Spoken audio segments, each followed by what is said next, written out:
여러분, 오늘은 축구계에서 벌어진 놀라운 일에 대해 이야기해 보겠습니다. 토트넘과 맨시티의 경기, 정말 눈을 뗄 수 없는 순간들이었죠. 특히 손흥민 선수의 활약은 말 그대로 눈부셨습니다. 한 골과 어시스트로 3-3 무승부라는 결과를 만들어내며 맨시티의 홈 경기장인 에티하드 스타디움을 뒤흔들었죠.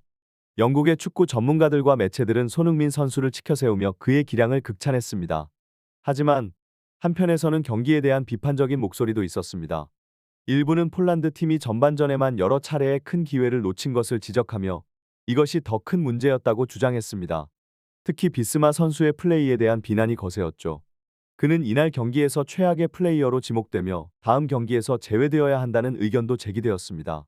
그런데 전문가들 사이에서는 또 다른 시각도 제시되었습니다. 경기를 어렵게 만든 것은 비스마가 아니라 다른 선수라는 주장이었죠. 포스테코글루 감독과 손흥민 선수가 이 문제에 대해 이미 알고 있다는 주장이 제기되며 많은 이들의 궁금증을 자아냈습니다. 과연 무슨 일이 있었던 걸까요? 그리고 더 흥미로운 것은 경기 중에 일어난 일입니다.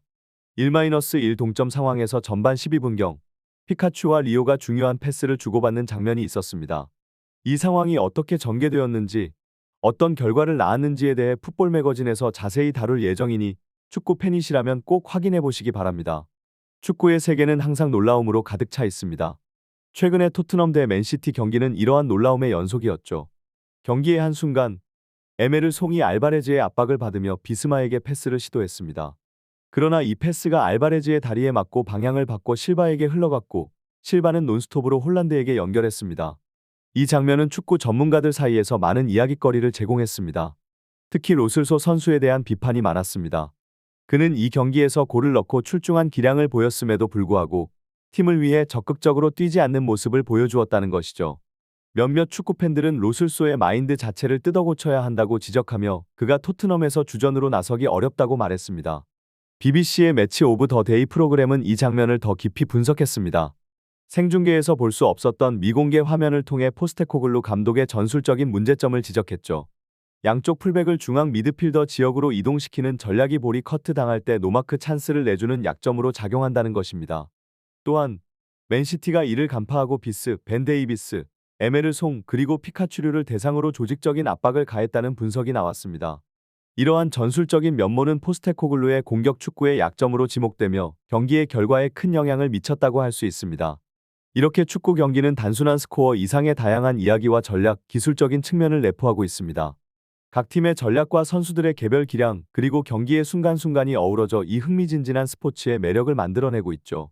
축구의 세계에서 전략과 기술은 게임의 결과에 결정적인 영향을 미칩니다. 최근 토트넘과 맨시티의 경기는 이러한 측면에서 매우 흥미로운 사례를 제공했습니다. 경기의 중요한 부분을 분석해보면 맨시티의 활발한 전방 압박이 토트넘의 플레이에 어떤 영향을 미쳤는지 이해할 수 있습니다. 전문가들은 토트넘이 전반전에 맨시티에게 여러 차례 위험한 기회를 내준 것이 비수마의 실수가 아니라 홀란드, 알바레즈, 실바 등 맨시티 공격수들의 적극적인 전방 압박 때문이었다고 분석했습니다. 이들의 끊임없는 압박은 비수마를 고립시켰고 이로 인해 토트넘의 턴오버가 자주 발생했습니다. 더불어 비수마가 공을 받기를 기다리는 대신 로슬수가 적극적으로 내려와 공을 운반하는 역할을 해야 했다는 지적도 있었습니다. 이러한 전술적인 조정이 없었기 때문에 토트넘은 맨시티의 압박을 효과적으로 돌파하지 못했습니다. 전반 35분경에는 거의 같은 장면이 반복되었습니다. 글루셉스키가 에메르 송에게 백패스를 했고 에메르 송은 알바레즈의 압박을 받아 비수마에게 패스했습니다.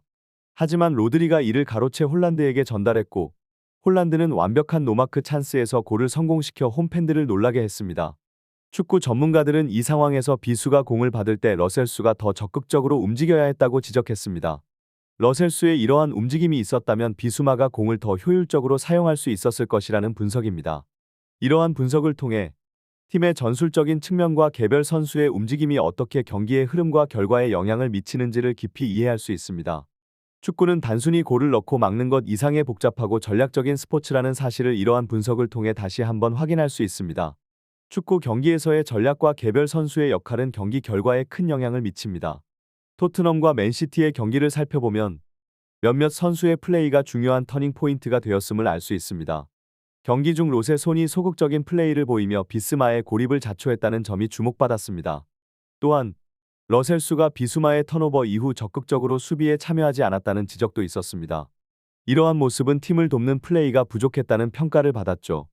팬들 사이에서는 홀랜드의 놓친 두 번의 빅 찬스가 화제가 되었습니다. 일부는 손흥민이었다면 기회를 확실히 살렸을 것이라며 아쉬움을 표현했습니다. 반면 후반전 2-2 동점 상황에서 홀랜드가 슛을 망설인 장면은 팬들의 실망을 샀습니다. 경기 후반에 토트넘이 세 번째 골을 내준 장면은 비수마의 플레이가 논란의 중심에 섰습니다. 상대의 역습 상황에서 비수마가 공을 잡았으나 맨시티 선수 4명의 압박에 직면했습니다. 이때 토트넘 선수들이 비수마를 지원하기 위한 패스 옵션을 제공하지 못했다는 것이 문제로 지적되었죠. 포스테코글루 감독은 로슬소의 활동량에 문제가 있다고 판단하고 골까지 넣은 로슬소를 경기 중반에 교체했습니다. 이 교체는 로슬소보다 비수마의 문제점을 간접적으로 드러내는 결정이었습니다. 경기에서의 이러한 전술적 판단과 개별 선수의 역할은 팀의 성적에 큰 영향을 미치며 감독의 전략적 결정이 어떻게 경기 결과에 영향을 미치는지를 보여주는 사례로 남았습니다. 축구 경기는 전략과 개별 선수의 역할, 그리고 순간의 결정이 경기 결과에 지대한 영향을 미칩니다. 토트넘과 맨시티의 경기에서도 이러한 요소들이 중요한 역할을 했습니다. 경기 중 스킵이 롯을 대신 교체로 투입되었을 때 그의 활동력은 돋보였지만 수비 커버에 있어서는 여전히 약점을 드러냈다고 전문가들은 지적했습니다. 비수마가 왼쪽에 있는 호이비에게 공을 주려 했지만 호이비에르가 패스할 길이 없다는 것을 깨닫고 반대 방향으로 돌아 탈압박을 시도했을 때 로드리가 공을 가로챈 장면이 그 예입니다. 전문가들은 스킵이 그 공간에 있었다면 비스마가 패스를 했을 가능성이 높았다고 분석했습니다. 로드리가 홀란드에게 공을 패스하고 홀란드는 중앙에서 쇄도하는 제그릴리쉬에게 컷백으로 공을 내준 상황에서 스킵의 수비 커버가 늦은 것을 볼 수 있었습니다. 이 공간에 제때 들어가서 공을 받았다면 비수마의 턴오버를 막을 수 있었으며 턴오버가 발생했더라도 빠른 커버로 상황을 수습할 수 있었을 것입니다. 토트넘은 후반 80분경 맨시티 원정에서 2-3으로 뒤지게 되면서 패배가 불가피해 보였지만 손흥민이 공을 받아 돌아선 후 왼쪽에 있는 존슨에게 패스를 했습니다. 이러한 순간적인 플레이와 선수들의 결정이 경기의 흐름을 바꾸는 데 중요한 역할을 했으며 축구 경기의 복잡성과 전략적인 깊이를 보여주는 좋은 예가 되었습니다. 축구 경기의 각 순간은 전략, 팀워크, 그리고 선수들의 개별 기량이 어떻게 경기의 흐름을 바꿀 수 있는지를 보여주는 흥미로운 연출이 됩니다. 토트넘과 맨시티의 경기에서도 이러한 요소들이 극적으로 펼쳐졌습니다. 후반전, 존슨이 클로스브스키에게 연결한 패스가 극적인 동점골을 만들어내며 경기를 3-3 무승부로 이끌었습니다. 이 순간은 팀의 끈질긴 노력과 전략적인 플레이의 결실이었죠. 프리미어 리그 채널의 엑스트라 라이브에 출연한 글렌 호들은 맨시티를 상대로 라인을 끌어올리고 공격적인 축구를 이어간 토트넘의 전략이 대단한 모험이었다고 평가했습니다. 전반전에 실수가 많았음에도 포스테코글루 감독이 하프타임에 선수들에게 멈추지 말고 연습한 대로 플레이하라고 격려한 점을 높이 평가했습니다. 특히 눈에 띄는 것은 경기 중 실수한 선수들에게 토트넘 동료들이 보인 반응이었습니다. 선수들이 실수를 빨리 잊고 자신들의 게임을 펼치자는 긍정적인 태도를 보인 것이 팀 분위기를 완전히 바꾼 요인이 되었다고 호들은 분석했습니다. 이러한 팀 분위기와 태도의 변화는 캡틴인 손흥민의 리더십에 기인한다는 의견도 있습니다. 몇몇 전문가들은 감독과 전술의 변화만으로는 토트넘의 과감한 도전과 용기를 설명하기 어렵다며 선수들을 이끄는 손흥민의 역할을 강조했습니다. 이러한 분석을 통해 우리는 축구 경기가 단순한 스포츠 경기를 넘어서 전략, 팀워크, 개인의 기량, 그리고 감정적인 요소가 어우러져 만들어지는 복합적인 드라마임을 이해할 수 있습니다. 토트넘과 맨시티의 경기는 그러한 드라마의 한 예로 축구 팬들에게 오랫동안 기억될 것입니다. 축구는 단순한 스포츠 이상의 것, 그것은 전략, 열정, 그리고 리더십이 어우러진 드라마입니다. 토트넘과 맨시티의 경기는 이러한 요소들이 극명하게 부각된 사례입니다. 스카이 스포츠의 생중계 패널로 출연한 제이미 캐러건은 손흥민의 리더십을 극찬했습니다. 그는 손흥민이 팀을 이끄는 모습을 보며 진정한 리더이자 캡틴의 모습을 보여준다고 평가했습니다. 로이 킨 역시 손흥민의 플레이 스타일을 모든 공격수의 표본으로 칭찬하며 그의 끊임없는 노력과 팀을 위한 헌신을 높이 평가했습니다. 팬들 사이에서도 이러한 분석에 큰 공감을 얻었습니다. 많은 이들이 경기 중 토트넘이 뒤지고 있을 때 패배를 예상했지만 동점골이 터지자 눈물이 날 뻔했다고 회상했습니다. 이는 축구가 단순한 스코어 이상의 감정적인 연결을 만들어낸다는 것을 보여줍니다. 또한 일부 팬들은 홀란드와의 비교에서 손흥민의 우수함을 강조했습니다.